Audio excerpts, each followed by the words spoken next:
বেজায় ভয় পেয়েছেন ট্রাম্প। এবার ভয়ে ইসরায়েল এবং ইউএসের সেনাবাহিনীকে ইরানে হামলা বন্ধের নির্দেশ দিলেন ট্রাম্প। মধ্যপ্রাচ্যের আকাশে যুদ্ধের কালো মেঘ আরও ঘন হয়ে উঠছে, আর সেই মেঘের ছায়া পড়ছে গোটা বিশ্বের অর্থনীতি, জ্বালানি বাজার এবং কূটনৈতিক ভারসাম্যের ওপর। ডোনাল্ড ট্রাম্প বৃহস্পতিবার স্পষ্ট ভাষায় জানিয়ে দিয়েছেন, ইসরায়েল আর ইরানের অন্যতম গুরুত্বপূর্ণ জ্বালানি কেন্দ্রে নতুন করে হামলা চালাবে না।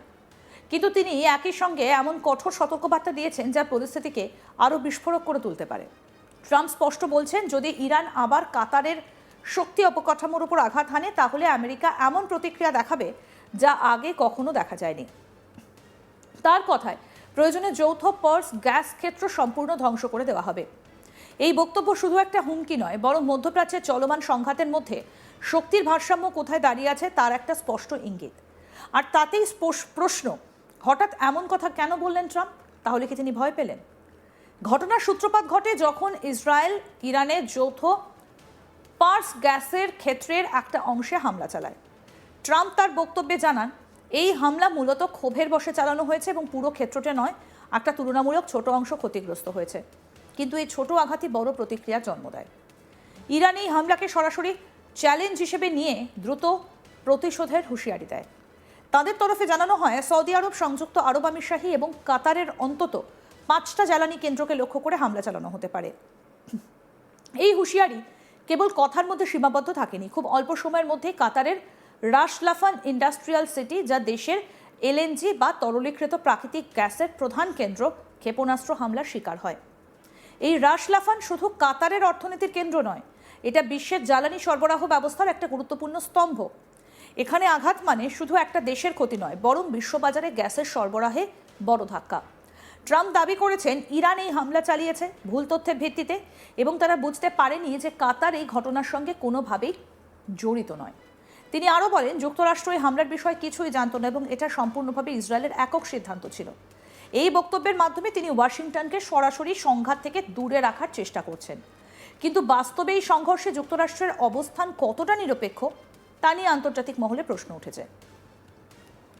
ট্রাম্পের বক্তব্যের সবথেকে তাৎপর্যপূর্ণ দিকটা হলো তার সতর্কবার্তা। তিনি স্পষ্ট করে দিয়েছেন, যদি কাতারের জ্বালানি অবকাঠামো আবার আক্রমণের মুখে পড়ে, তাহলে যুক্তরাষ্ট্র আর কূটনৈতিক ভাষায় কথা বলবে না। তখন সামরিক শক্তির ব্যবহার হবে চরম মাত্রায়। তার ভাষায় এমন শক্তি প্রয়োগ করা হবে যা ইরান আগে কখনো দেখেনি। এই বক্তব্য শুধু ইরানের জন্য নয়, বরং গোটা বিশ্বের জন্য একটা বার্তা। কারণ যৌথ পার্স গ্যাস ক্ষেত্রটা শুধুমাত্র ইরানের নয়, এটা বিশ্বের বৃহত্তম প্রাকৃতিক গ্যাস ক্ষেত্র এবং এর একটা অংশ কাতারের সঙ্গেও ভাগ করা। ফলে এই ক্ষেত্র ধ্বংস হলে তার প্রভাব পড়বে আন্তর্জাতিক জ্বালানি বাজারে, যা ইতিমধ্যে অস্থির অবস্থায় রয়েছে। 28শে ফেব্রুয়ারি থেকে শুরু হওয়া এই সংঘাত ক্রমশ জটিল হয়ে উঠেছে। ইসরায়েল এবং যুক্তরাষ্ট্র একাধিকবার ইরানের তেল এবং গ্যাসের স্থাপনায় হামলা চালিয়েছে। এর জবাবে ইরান ড্রোন এবং ক্ষেপণাস্ত্র ব্যবহার করে গালফ অঞ্চলের বিভিন্ন দেশে আঘাত হানছে। এই পাল্টাপাল্টি হামলার ফলে পুরো অঞ্চলটাই এক অনিশ্চয়তার মধ্যে ঢুকে পড়েছে। এই পরিস্থিতির সবথেকে বড় প্রভাব পড়ছে জ্বালানি বাজারে, বিশেষ করে স্ট্রেট অফ হরমুজ কার্যত বন্ধ হয়ে যাওয়ায় বিশ্বজুড়ে তেল এবং গ্যাস সরবরাহে বড় ধাক্কা লেগেছে। এই সমুদ্রপথ দিয়ে বিশ্বের প্রায় 1/5 তেল এবং এলএনজি পরিবহন হয়। ফলে এই পথ বন্ধ হওয়া মানেই বিশ্ব অর্থনীতির ওপর সরাসরি চাপ। তেলের দাম দ্রুত বেড়ে গেছে, যার প্রভাব পড়ছে পেট্রোল, ডিজেল, বিদ্যুৎ এবং নিত্য প্রয়োজনীয় পণ্যের ওপর। শিল্প উৎপাদন ব্যয় বাড়ছে, পরিবহন খরচ বাড়ছে, সাধারণ মানুষের জীবনযাত্রা আরও কঠিন হয়ে উঠছে। বিশ্লেষকরা বলছেন, এই পরিস্থিতি যদি আরও দীর্ঘস্থায়ী হয়, তাহলে তা বৈশ্বিক মন্দার দিকে ঠেলে দিতে পারে। কারণ জ্বালানি হলো আধুনিক অর্থনীতির মেরুদণ্ড। এর সরবরাহে বিঘ্ন ঘটলে সব কিছুই প্রভাবিত হয়। এছাড়া এই সংঘাতের একটা গুরুত্বপূর্ণ দিক হলো কৌশলগত বার্তা। ডোনাল্ড ট্রাম্প তার বক্তব্যের মাধ্যমে বোঝাতে চেয়েছেন, যুক্তরাষ্ট্র এখনও মধ্যপ্রাচ্যের শক্তিশালী উপস্থিতি বজায় রাখতে প্রস্তুত এবং প্রয়োজনে সরাসরি হস্তক্ষেপ করতেও পিছপা হবে না। অন্যদিকে ইরান দেখাতে চাইছে তারা প্রতিশোধ নিতে সক্ষম এবং তাদের ওপর চাপ সৃষ্টি করা সহজ নয়। এই শক্তির দ্বন্দ্বের মাঝে পড়ে যাচ্ছে ছোট দেশগুলো, বিশেষ করে কাতার, যার অর্থনীতি অনেকটা গ্যাস রপ্তানির ওপর নির্ভরশীল। তাদের জ্বালানি স্থাপনা বারবার আক্রমণের শিকার হওয়ায় তারা এক কঠিন পরিস্থিতির মধ্যে রয়েছে। সব মিলিয়ে বর্তমান পরিস্থিতি শুধু একটা আঞ্চলিক যুদ্ধ নয়, এটা একটা বৈশ্বিক সংকটের রূপ নিচ্ছে। জ্বালানি, অর্থনীতি, কূটনীতি এবং সামরিক শক্তি সব কিছুই এখানে একসঙ্গে জড়িয়ে গেছে। এই মুহূর্তে সব থেকে বড় প্রশ্ন হলো, এই সংঘাত কোথায় গিয়ে থামবে? ট্রাম্পের সতর্কবার্তা কি ইরানকে থামাতে পারবে, নাকি তা আরও উত্তেজনায় বাড়াবে? কাতারের ওপর আক্রমণ কি বন্ধ হবে নাকি তা আরও ছড়িয়ে পড়বে? এই প্রশ্নগুলোর উত্তর এখনও অনিশ্চিত। কিন্তু একটা বিষয় পরিষ্কার, এই সংঘাতের প্রভাব শুধুমাত্র মধ্যপ্রাচ্যে সীমাবদ্ধ থাকবে না।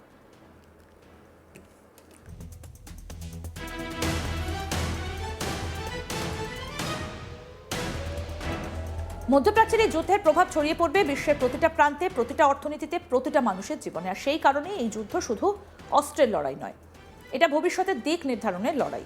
এখানে প্রতিটা সিদ্ধান্ত, প্রতিটা হামলা, প্রতিটা সতর্কবার্তা সবকিছু ইতিহাসের অংশ হয়ে উঠছে এবং সেই ইতিহাসই একদিন বিচার করবে এই সংঘাত ছিল নিরাপত্তার জন্য নাকি শক্তির প্রদর্শনের জন্য। অন্যদিকে যুদ্ধে এক নয়া মোড় নিয়েছে।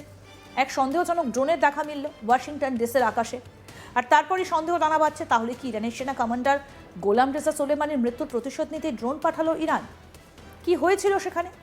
ওয়াশিংটন ডিসিতে অবস্থিত একটা উচ্চ নিরাপত্তার আমেরিকান সেনাঘাঁটিতে গত কয়েকদিনের মধ্যে অপরিচিত ড্রোনের উপস্থিতি ধরা পড়েছে, যা ঘাঁটিটার মধ্যে বিশ্বের নিরাপত্তা এবং সামরিক নজরদারির গুরুত্বকে আবারও সামনে এনেছে। এটা এমন একটা সময় ঘটেছে যখন মধ্যপ্রাচ্যে সংঘর্ষ তীব্র হচ্ছে এবং আন্তর্জাতিক রাজনৈতিক উত্তেজনা বৃদ্ধি পাচ্ছে, যার প্রভাবে যুক্তরাষ্ট্রের গুরুত্বপূর্ণ সামরিক এবং প্রশাসনিক স্থাপনাগুলোতে সতর্কতা বাড়ানো হয়েছে। ঘটনাটা ঘটেছে ফোর্ট লেসলি জেএমসি নায়ারে, যা একটা গুরুত্বপূর্ণ সামরিক ঘাঁটি। এই ঘাঁটি হোয়াইট হাউস এবং ক্যাপিটাল হিলের দক্ষিণে মাত্র কয়েক মাইলের দূরত্বে অবস্থিত এবং এটা শুধুমাত্র সামরিক কর্মকর্তা এবং নেতৃত্বের জন্য নয়, বরং ন্যাশনাল ডিফেন্স ইউনিভার্সিটির স্থান হিসেবেও গুরুত্বপূর্ণ। এটা যুক্তরাষ্ট্রের প্রতিরক্ষা অবকাঠামো একটা অপরিহার্য অংশ, যা দেশের সুরক্ষা এবং কৌশলগত সিদ্ধান্ত গ্রহণে গুরুত্বপূর্ণ ভূমিকা রাখে।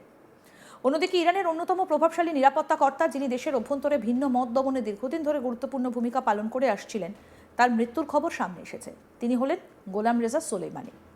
ইসরায়েল এবং আমেরিকার সঙ্গে ক্রমবর্ধমান সংঘাতের আবহেই এই ঘটনাকে ঘিরে তৈরি হয়েছে তীব্র উত্তেজনা।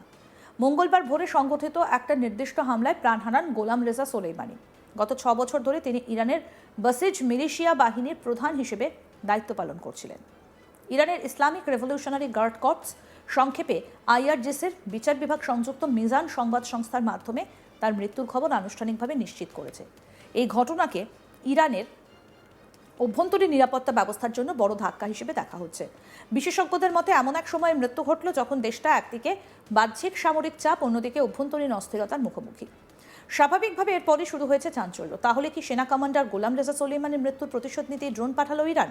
প্রশ্ন উঠছে, ট্রাম্পের যুদ্ধ কন্ট্রোলার রুবিও এবং হেক্সেথকে মারতেই কি ড্রোন পাঠালো ইরান? একটা প্রতিবেদনে বলা হয়েছে, গত 10 দিনের মধ্যে একটা রাতের মধ্যে একাধিক অচিহ্নিত বিমানিক যানবাহন ঘাঁটির ওপর দেখা গেছে। এই ঘটনাটা তৎক্ষণাৎ নিরাপত্তা পর্যালোচনা এবং হোয়াইট হাউসের জরুরি বৈঠকের সূচনা করেছে, যাতে সিদ্ধান্ত নেওয়া যায় যে কিভাবে এই ধরনের ঘটনা মোকাবিলা করা যায়। কর্মকর্তাদের মতে এই পরিস্থিতি ঘাঁটির নিরাপত্তা ব্যবস্থার দুর্বলতা এবং সম্ভাব্য হুমকিগুলোর পুনর্মূল্যায়ন প্রয়োজনীয়তা তুলে ধরেছে। ঘটনাটা আরও তাৎপর্যপূর্ণ হয়ে দাঁড়িয়েছে কারণ এই ঘাঁটিতে বা তার কাছাকাছি থাকেন যুক্তরাষ্ট্রের 2 শীর্ষ প্রশাসনিক কর্মকর্তা, মার্কো রুবিও এবং পিটার হেগসেথ। আরও আপডেট পেতে দেখতে থাকুন আজ তাক বাংলা। সাবস্ক্রাইব করুন, নোটিফিকেশন পেতে বেল বাটন অপশন প্রেস করুন।